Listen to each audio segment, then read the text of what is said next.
യോന അധ്യായം 1. അമിത്തായിയുടെ മകനായ യോനായ്ക്ക് യഹോവയുടെ അരുളപ്പാടുണ്ടായ എന്തെന്നാൽ, നീ പുറപ്പെട്ട് മഹാനഗരമായ നിനവയിലേക്ക് ചെന്ന് അതിന് വിരോധമായി പ്രസംഗിക്കുക. അവരുടെ ദുഷ്ടത എൻ്റെ സന്നിധിയിൽ എത്തിയിരിക്കുന്നു. എന്നാൽ യോന യഹോവയുടെ സന്നിധിയിൽ നിന്ന് തർശീശിലേക്ക് ഓടിപ്പോകേണ്ടതിന് പുറപ്പെട്ട് യാഫോവിലേക്ക് ചെന്നു. തർശീശിലേക്ക് പോകുന്നൊരു കപ്പൽ കണ്ട് കൂലി കൊടുത്തു. യഹോവയുടെ സന്നിധിയിൽ നിന്ന് അവരോടുകൂടെ തർശീശിലേക്ക് പോയി കളവാൻ അതിൽ കയറി. യഹോവയോ സമുദ്രത്തിൽ ഒരു പെരുങ്കാറ്റടിപ്പിച്ചു. കപ്പൽ തകർന്നു പോകുവാൻ തക്കവണ്ണം സമുദ്രത്തിൽ വലിയൊരു കോളുണ്ടായി. കപ്പൽക്കാർ ഭയപ്പെട്ട് ഓരോരുത്തൻ താന്താന്റെ ദേവനോട് നിലവിളിച്ചു. കപ്പലിന് ഭാരം കുറയ്ക്കേണ്ടതിന് അവർ അതിലെ ചരക്ക് സമുദ്രത്തിൽ എറിഞ്ഞു കളഞ്ഞു. യോനായോ കപ്പലിന്റെ അടിത്തട്ടിൽ ഇറങ്ങിക്കിടന്ന് നല്ലവണ്ണം ഉറങ്ങുകയായിരുന്നു. കപ്പൽ പ്രമാണി അവന്റെ അടുക്കൽ വന്ന് അവനോട്, നീ ഉറങ്ങുന്നത്? എഴുന്നേറ്റ് നിന്റെ ദൈവത്തെ വിളിച്ചപേക്ഷിക്കുക.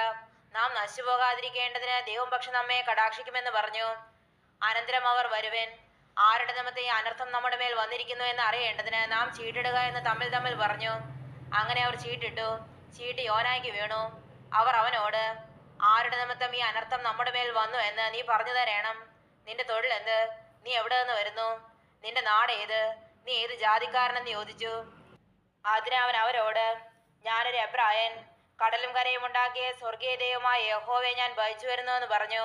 ആ പുരുഷന്മാർ അത്യന്തം ഭയപ്പെട്ട് അവനോട്, നീ എന്തിനങ്ങനെ ചെയ്തു എന്ന് പറഞ്ഞു.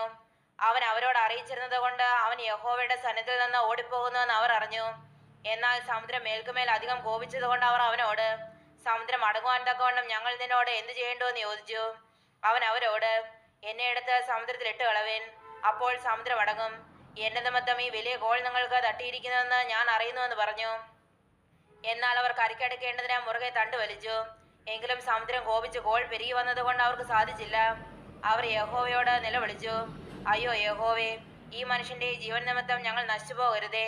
നിർദോഷ രക്തം ചൊരിയിച്ച കുറ്റം ഞങ്ങളുടെ മേൽ വരുത്തരുതേ. യഹോവേ, നിനക്ക് ഇഷ്ടമായതുപോലെ നീ ചെയ്തിരിക്കുന്നുവല്ലോ എന്ന് പറഞ്ഞു.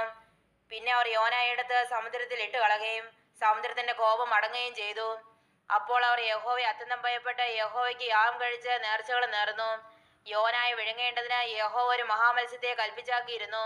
അങ്ങനെ യോന 3 രാവും 3 പകലും മത്സ്യത്തിന്റെ വയറ്റിൽ കിടന്നു.